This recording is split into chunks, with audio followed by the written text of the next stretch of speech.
नमस्कार, बहुत स्वागत आपका टीवी7 भारत पर। मैं हूं आपके साथ समृद्ध मिश्रा। वक्त तो चला है हमारे समाचारों का, तो शुरुआत करते हैं आज के दिन की पहली खबरों के साथ। आपको बता दें कि फ्रांस के नीस शहर में आयोजित भारत इनोवेट्स 2026 कार्यक्रम के दौरान प्रधानमंत्री नरेंद्र मोदी और लंदन स्थित टेक कंपनी नथिंग के को फाउंडर और इंडिया प्रेसिडेंट अकीक इनोवेशन लिमिटेड के जो है यहाँ एक अनोखी बातचीत जो है वो देखने को मिली। आपको बता दें कि यहाँ जो है इनोवेसीड्स के साथ जो है एक अनोखी बातचीत प्रधानमंत्री की आज एक चर्चा का विषय बन गई है। तकनीक और नवाचार पर केंद्रित इस कार्यक्रम में दोनों नेताओं के बीच कंपनी के नाम नथिंग को लेकर जो है चर्चा हुई, और जिस चर्चा ने सोशल मीडिया पर भी लोगों का ध्यान जो है वो खींच दिया है। दरअसल आपको बता दें कि असिक ने कार्यक्रम के बाद सोशल मीडिया प्लेटफॉर्म एक्स पर प्रधानमंत्री नरेंद्र मोदी के साथ अपनी मुलाकात की तस्वीरें जो हैं वो साझा की थी। उन्होंने बताया था कि बातचीत के दौरान प्रधानमंत्री ने उनसे वही सवाल पूछा जो अक्सर उनकी कंपनी से पूछा जाता है कि आखिर कंपनी का नाम नथिंग क्यों रखा गया। हालांकि इस बार जवाब देने का अंदाज जो है वो बिल्कुल अलग था। अकीस ने कहा, बता दें आपको कि उनके मुताबिक प्रधानमंत्री मोदी ने भारतीय दर्शन का उल्लेख करते हुए कहा है कि शून्य या नथिंगनेस केवल जो है खालीपन नहीं है, बल्कि ये अनंत संभावनाओं की आवश्यकता है। भारतीय चिंतन में शून्य को उस बिंदु के रूप में देखा जाता है जहां से हर नई संभावना जन्म लेती है।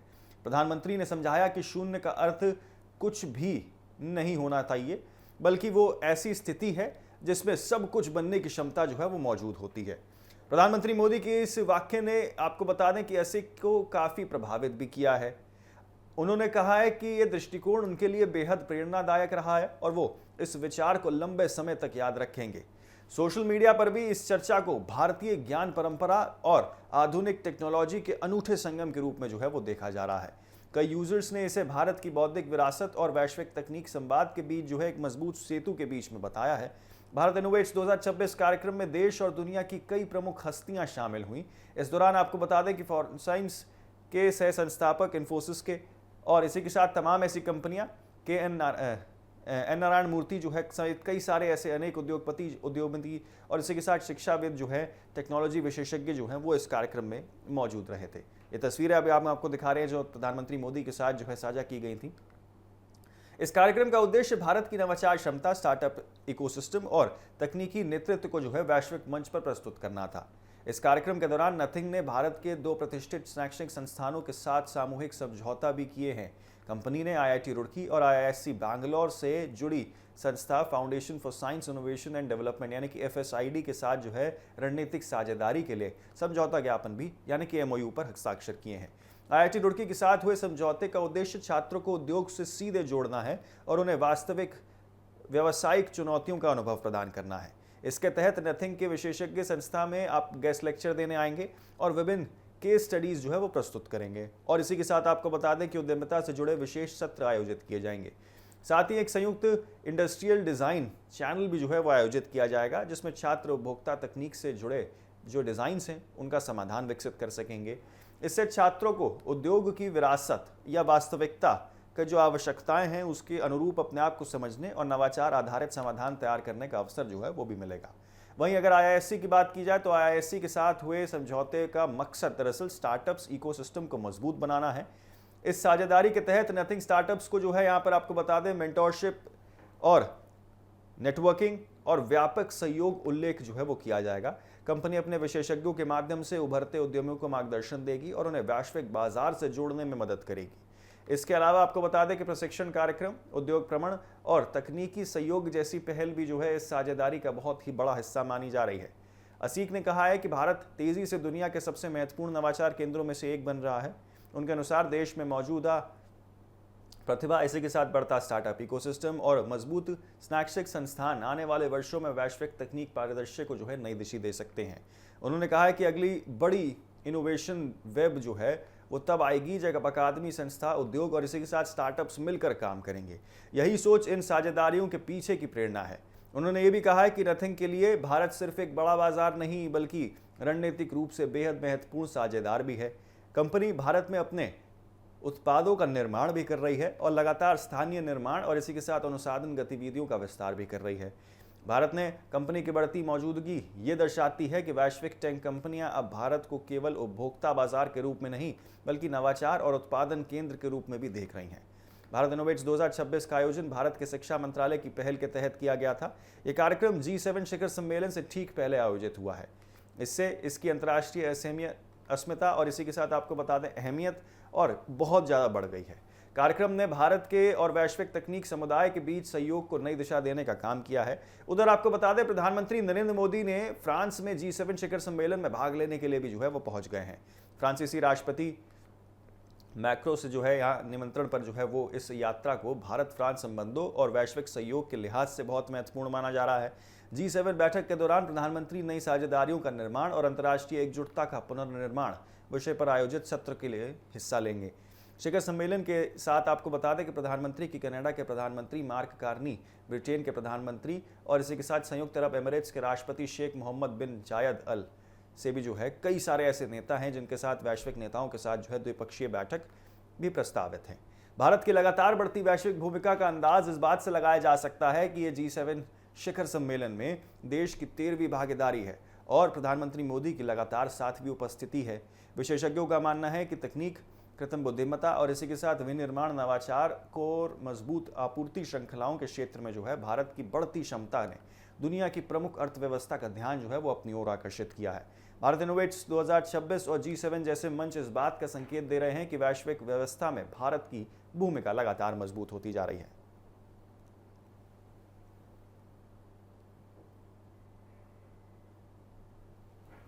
तो किस तरीके से हमने आपको बताया कि G7 से पहले भारत की बड़ी अहमियत वो देखने को मिली है और इनोवेशन का एक नया दौर वो प्रधानमंत्री ने शुरू किया। बात अगर करें RSS की, राष्ट्रीय स्वयंसेवक संघ यानी कि RSS के शताब्दी वर्ष के बीच उसके रजिस्ट्रेशन, कानूनी स्थिति और फंडिंग को लेकर नया राजनीतिक विवाद खड़ा हो गया है। कर्नाटक सरकार के मंत्री प्रियांक खड़गे ने संघ से उसकी कानूनी पहचान, वित्तीय स्रोत और इसी के साथ संगठनात्मक ढांचे को सार्वजनिक करने की मांग की है। वहीं संघ प्रमुख मोहन भागवत ने इन सवालों को राजनीतिक प्रेरित बताते हुए कहा है कि RSS को किसी रजिस्ट्रेशन की आवश्यकता नहीं है और इसकी तुलना हिंदू धर्म जैसी सामाजिक परंपराओं से की जा सकती है। कर्नाटक के गृह मंत्री प्रियांक खड़गे ने RSS प्रमुख मोहन भागवत को पत्र लिखकर कई सारे सवाल वो उठाए हैं। उन्होंने कहा कि एक ऐसा संगठन जो देश भर में 60,000 से अधिक शाखाओं और करोड़ों स्वयंसेवकों का दावा करता है, उसकी कानूनी स्थिति को लेकर सत्यता या स्पष्टता वो होनी चाहिए। खड़गे ने कहा है कि यदि नागरिकों और गैर सरकारी संगठनों, ट्रस्ट, मंदिर, मजदूर संघ और इसी के साथ कंपनियों को कानून के तहत पंजीकरण कराना पड़ता है तो RSS को इससे अलग क्यों माना जाइए। सोशल मीडिया प्लेटफॉर्म X पर जारी अपने बयान में खड़गे ने कहा है कि RSS ने अपने 100 वर्ष पूरे कर लिए हैं और इस उपलब्धि के लिए उसे बधाई दी जानी चाहिए, लेकिन इतने बड़े संगठन के रूप में उसे पारदर्शिता और संवैधानिक जवाबदेही भी सुनिश्चित करनी चाहिए। उन्होंने संघ की अखिल भारतीय प्रतिनिधि सभा की रिपोर्ट का हवाला देते हुए कहा है कि कर्नाटक में RSS की 4,127 दैनिक शाखाएं, 13,090 के आसपास साप्ताहिक मिलन, 60 मासिक मंडलियां और 2,194 स्वयंसेवक या यूं कहे कि समाजोत्सव आयोजित किए जाते हैं। इसके अलावा 562 यहाँ पर रूट मार्च भी निकाले गए हैं जिनमें लाखों स्वयंसेवकों ने भाग लिया है। खड़गे ने कहा है कि इतनी व्यापक गतिविधियों वाले संगठन को निजी या फिर अनौपचारिक संस्था नहीं माना जा सकता है। उन्होंने पूछा है कि संघ किस कानूनी ढांचे के तहत काम करता है, उसके यहाँ पर पदाधिकारी कौन है, उनका यहाँ पर वित्त पोषण कौन करता है और किस सूत्र से वो होता है और उनकी आय व्यय का लेखा जोखा क्या है। उन्होंने ये भी मानना चाहा है कि संगठन लागू कर कानूनों का पालन करता है या यदि उसका विवरण वो सार्वजनिक क्यों नहीं किया जाता है। 13 जून को लिखे पत्र में आपको बता दें खड़गे ने RSS से आग्रह किया है कि वो अपने अधिकृत प्रतिनिधियों के माध्यम से ये स्पष्ट करे कि बिना किसी औपचारिक पंजीकरण के वो किसी कानूनी आधार पर कार्य कर रहा है। उन्होंने कहा है कि लोकतांत्रिक व्यवस्था में जवाबदेही और पारदर्शिता सबसे बड़ी चीज़ है और संस्थानों के लिए समान रूप से लागू होनी चाहिए। खड़गे ने मांग की है कि संघ अपनी कानूनी स्थिति, इसी के साथ संगठनात्मक संरचना, पदाधिकारियों की सूची, दान और चंदे से प्राप्त आय, खर्च और संपत्तियों का विवरण सार्वजनिक करे। उन्होंने कहा है कि RSS की गतिविधियां सार्वजनिक जीवन और सामाजिक व्यवस्था को प्रभावित करती है, इसलिए उनके संचालन के तरीके को लेकर सवाल वो उठता स्वाभाविक है। इन आरोपों और सवालों पर प्रतिक्रिया देते हुए आपको बता दें कि RSS प्रमुख मोहन भागवत ने संगठन का बचाव किया है। केरल के त्रिशूर में आयोजित एक कार्यक्रम के दौरान जो संघ यात्रा के 100 साल कार्यक्रम था, उसमें उन्होंने कहा कि RSS को रजिस्ट्रेशन कराने की कोई भी अनिवार्य या फिर कोई ज़रूरत नहीं है। उन्होंने कहा कि हिंदू धर्म खुद किसी रजिस्ट्रेशन के तहत नहीं चलता और समाज में कई सारे ऐसी व्यवस्थाएं हैं जो बिना पंजीकरण के भी जो है वो अस्तित्व में हैं। भागवत ने कहा है कि केवल उन संस्थानों को पंजीकरण की आवश्यकता होती है जहां सरकारी सहायता या वित्तीय लाभ जो है वो प्राप्त करना चाहिए होता है।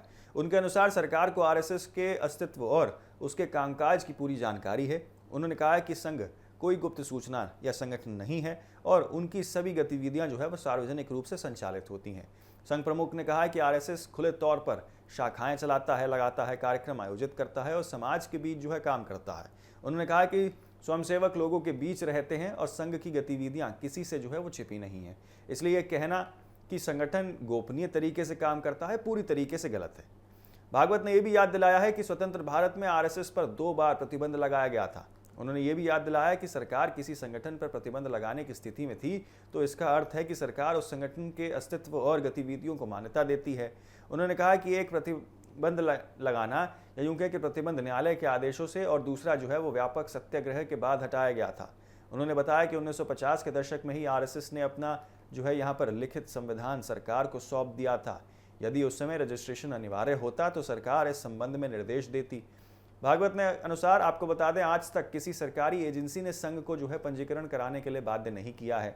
संघ प्रमुख ने रजिस्ट्रेशन की मांग को राजनीतिक एजेंडे का हिस्सा बताते हुए कहा है कि कुछ लोग संघ के कार्यों को बाधित करने का काम कर रहे हैं और जनता को गुमराह करने का या जनता के बीच संदेह पैदा करने की कोशिश कर रहे हैं। उन्होंने कहा कि अब यह प्रयास सफल नहीं होंगे क्योंकि समाज संघ को अच्छी तरह जानता है और उसके कार्यों से प्रेरित है और परिचित भी है। इस पूरे विवाद ने एक बार फिर से जो है आपको बता दें आरएसएस की कानूनी स्थिति, जवाबदेही और पारदर्शिता को लेकर जो है नई बहस छेड़ दी है।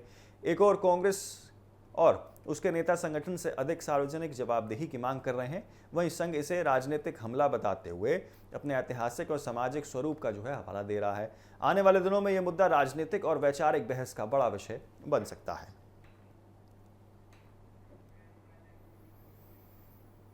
तो किस तरीके से कर्नाटक से नाम बनाम आरएसएस तो देखने को मिल रहा है, दोनों पक्ष आमने सामने होते हुए दिखाई दे रहे हैं। प्रियंक खड़गे ने कई सारे सवाल भी जो है यहाँ लगा दिए जिसका जवाब जो है मोहन भागवत देते हुए नजर आए हैं। एक तरफ यहाँ मसला देखने को मिल रहा है तो दूसरी तरफ अगर बात पंजाब की करें तो वहां भी बहुत बड़ा मसला जो है राजनीति में देखने को मिल रहा है। दरअसल पंजाब की राजनीति में सोमवार को उस समय जो है बड़ा विवाद खड़ा हो गया जब सिखों की सर्वोच्च धार्मिक संस्था श्री अकाल तख्त साहिब ने मुख्यमंत्री भगवंत मान को औपचारिक रूप से गुरुद्रोही और खालसा पंथ विरोधी घोषित कर दिया है। ये फैसला एक कथित विवादित वीडियो को लेकर लिया गया है जिसे लेकर लंबे समय से धार्मिक और राजनीतिक हलकों में बहस चल रही थी। अकाल तख्त के इस निर्णय के बाद राज्य की राजनीति में नया टकराव जो है वो शुरू हो गया है और आम आदमी पार्टी ने भी इस फैसले पर तीखी प्रतिक्रिया अपनी दी है।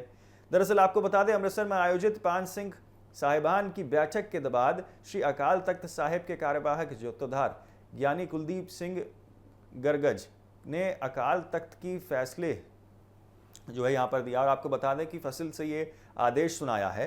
बैठक में मूल रूप से 2 महत्वपूर्ण मुद्दों पर चर्चा प्रस्तुत की गई थी। आपको बता दें कि इन मुद्दों पर या यूं कहें कि इससे पहले भी जो है कई बार ये मुद्दा जो है बेअब्दी कानून से जुड़ा हुआ था, जबकि दूसरा जो है वो बलवंत सिंह की दया याचिका वापस लेने का था। हालांकि आपको बता दें बैठक के दौरान मुख्यमंत्री भगवंत मान से जुड़े कथित वीडियो का मामला भी चर्चाओं में शामिल हो गया है। जत्थोदार कुलदीप सिंह गजगज ने कहा आपको बता दें कहा है कि 15 जनवरी 2026 को मुख्यमंत्री भगवंत मान को श्री अकाल तख्त साहिब के सचिवालय में जो है बुलाकर उनसे स्पष्टीकरण मांगा गया था। उस समय आपको बता दें कि उनसे गोकुल संबंधी बयान और कथित वीडियो दोनों के बारे में जो है सवाल पूछा गया था। मुख्यमंत्री ने वीडियो को फर्जी बताते हुए दावा किया था कि ये जो है आर्टिफिशियल इंटेलिजेंस यानी कि एआई तकनीक से तैयार किया गया है। उन्होंने ये भी कहा था कि वीडियो की किसी मान्यता जो है वो प्राप्त लैब से जाँच कराई जानी चाहिए। तो वहीं आपको बता दें जत्थेदार के अनुसार इसके बाद 27 जनवरी की जो है पंजाब सरकार को पत्र लिखकर उस लैब की जो है जानकारी भी मांगी गई थी जहां वीडियो की जांच कराई जा सके, लेकिन सरकार की ओर से कोई जवाब नहीं मिला। इसके बाद 4 जून को चंडीगढ़ स्थित CFSI यानी कि केंद्र फॉरेंसिक विज्ञान प्रयोगशाला को जो है ईमेल भेजा गया, लेकिन वहां से भी जो है कोई प्रतिक्रिया नहीं आई है। 11 जून को दोबारा आपको बता दें कि रिमाइंडर भेजा गया, फिर भी जो है कोई उत्तर प्राप्त नहीं हुआ। अकाल तख्त का दावा है कि इसके बाद उन्होंने खुद भारत सरकार से मान्यता प्राप्त 2 अलग अलग प्रयोगशालाओं से जो है वीडियो की जांच करवाई है। जत्थेदार ने कहा है कि इन प्रयोगशालाओं की रिपोर्ट को न्यायालय में भी जो है मान्यता प्राप्त है और आवश्यकता पड़ने पर उनके विशेषज्ञ अदालत में उपस्थित होकर रिपोर्ट की पुष्टि भी कर सकते हैं। उनके मुताबिक जांच में यह निष्कर्ष सामने आया है कि वीडियो के साथ किसी प्रकार की कोई छेड़छाड़ नहीं की गई है और ना ही AI तकनीक से तैयार किया गया है। ऐसा प्रतीत होता है। इसके आधार पर आपको बता दें कि 5 सिंह साहिबानों की बैठक में निर्णय लिया गया है कि मुख्यमंत्री भगवंत मान ने अकाल तख्त के समक्ष गलत जानकारी दी है। जत्थेदार ने कहा है कि मुख्यमंत्री ने वीडियो को झूठा और एआई जातिन बताया था, जबकि जांच रिपोर्ट में ऐसा कोई भी संकेत नहीं मिला है। उन्होंने कहा कि मुख्यमंत्री जैसे संवैधानिक पद पर बैठे व्यक्ति से ऐसी अपेक्षा नहीं की जा सकती है, इसलिए सर्वसम्मति से उन्हें गुरुद्रोही और खालसा पंथ विरोधी घोषित करने का फैसला लिया गया है। हालांकि इस पूरे मामले में आपको बता दें, एक महत्वपूर्ण पहलू ये भी है कि अकाल तख्त की ओर से उन प्रयोगशालाओं के नाम सार्वजनिक नहीं किए गए हैं जिनसे जांच करवाई गई है। इस पर जत्थेदार ने कहा है कि यदि पंजाब सरकार या कोई अन्य पक्ष रिपोर्ट को चुनौती देता है तो अदालत में सभी आवश्यक दस्तावेज और लैब की जानकारी प्रस्तुत की जाएगी। उन्होंने ये भी कहा है कि प्रयोगशालाओं के प्रतिनिधि वो न्यायिक प्रक्रिया में रिपोर्ट की पुष्टि करने के लिए तैयार हैं। दूसरी ओर आम आदमी पार्टी ने अकाल तख्त के फैसले और इसी के साथ जांच रिपोर्ट दोनों पर सवाल उठा दिए हैं। पार्टी के प्रमुख प्रवक्ता आपको बता दें कि बलतेज पन्नू ने प्रेस कॉन्फ्रेंस कर ये याद दिलाया है कि यदि रिपोर्ट में ये कहा गया है कि वीडियो असली है तो भी ये साबित नहीं होता है कि वीडियो में यहाँ पर दिखाई देने वाले व्यक्ति मुख्यमंत्री भगवंत मान ही है। उन्होंने कहा है कि जब तक किसी जांच रिपोर्ट में यह स्पष्ट नहीं किया गया कि वीडियो में मौजूद शख्स ही की पहचान क्या है। दरअसल आपको बता दें कि बलतेज पन्नू ने दावा किया है कि आने वाले दिनों में ये वीडियो से जुड़ा पूरा सच वो जनता के सामने रखा जाएगा। उन्होंने ये भी आरोप लगाया कि कुछ धार्मिक और राजनीतिक संस्थाएं मिलकर आम आदमी पार्टी की सरकार को बदनाम करने की कोशिश कर रही हैं। पन्नू ने कहा है कि ये पहली बार है जब अकाल तख्त के जत्थेदार खुलकर राजनीतिक विवाद में एक पक्ष की तरह दिखाई दे रहे हैं। आप नेता ने आरोप लगाया कि श्रोमणी गुरुद्वारा प्रबंधक कमेटी और अकाल तख्त के कुछ पदाधिकारी श्रोमणी अकाली दल के राजनीतिक एजेंडे को आगे बढ़ाने का प्रयास कर रहे हैं। उन्होंने कहा कि मुख्यमंत्री भगवंत मान की सरकार ने बेअदबी के मामले में सख्त कानूनी कार्रवाई की है और सख्त कानून भी बनाए हैं और पिछले 4 वर्षों से कई अहम फैसले भी उठाए गए हैं। यही कारण है कि विपक्ष के पास सरकार के खिलाफ कोई बड़ा मुद्दा नहीं बचा है। इसी बीच आपको बता दें, कांग्रेस सांसद सुखजिंदर सिंह रंधावा ने भी इस विवाद पर अपनी प्रतिक्रिया दी है।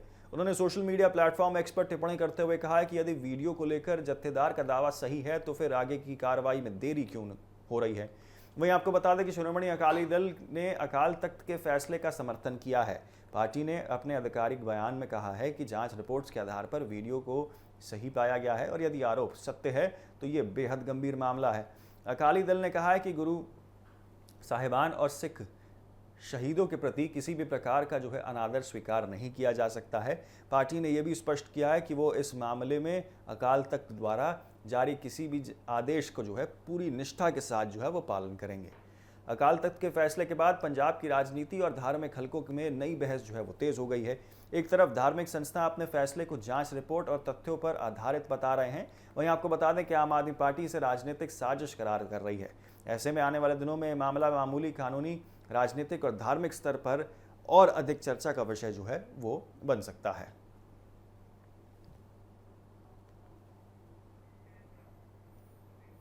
तो फिलहाल के लिए हमारी इस खास पेशकश में इतना ही। जल्द होंगे हाजिर ऐसी ही देश और दुनिया की तमाम अपडेट्स के साथ। आप देखते रहें सिर्फ TV7 भारत।